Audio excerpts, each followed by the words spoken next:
ડેડિયાપાડાના પૂર્વ ધારાસભ્ય અને ભાજપ નેતા મહેશ વસાવા ફરી એકવાર ચર્ચામાં આવ્યા છે।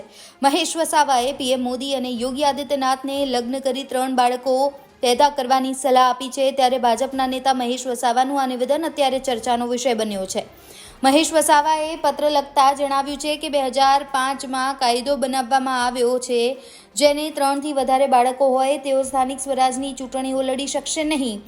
ત્યારે મારે દેશના વડાપ્રધાન અને ઉત્તર પ્રદેશના મુખ્યમંત્રી યોગી આદિત્યનાથને મારી સલાહ છે કે તમે ભલે લગ્ન કર્યા નથી, પરંતુ તેમને જે વિચાર આવ્યા છે તો તેઓ પણ લગ્ન કરે અને 3 બાળકો પેદા કરો, જેથી આખા દેશને તેની સલાહ મળે અને ઉત્સાહ આવે। આ સાથે મહેશ વસાવાએ 2005નો 3 બાળકનો કાયદો રદ કરવાની સરકારને અપીલ કરી છે।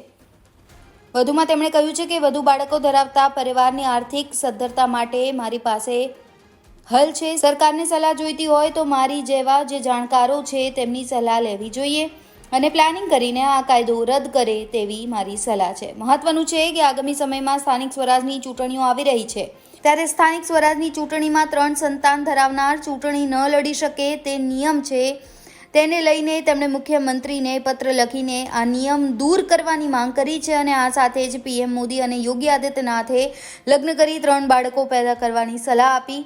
અત્યારે 3 બાળકનો મુદ્દો ચર્ચાનો વિષય છે। તાજેતરમાં જ આરએસએસના વડા મોહન ભાગવતે ભારતમાં ઘટતા જન્મ દર અંગે ચિંતા વ્યક્ત કરી હતી અને કહ્યું હતું કે ઓછામાં ઓછા 3 બાળક પેદા કરો, નહીં તો સમાજ નાશ પામશે। ત્યારે તેમનું આ નિવેદન ચર્ચાનો વિષય બન્યું હતું।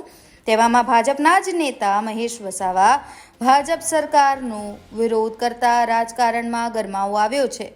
મહત્વનું છે કે આરએસએસના વડા મોહન ભાગવતે 1 ડિસેમ્બરે નાગપુરમાં આ નિવેદન આપ્યું હતું। બ્યુરો રિપોર્ટ, ગુજરાત તક।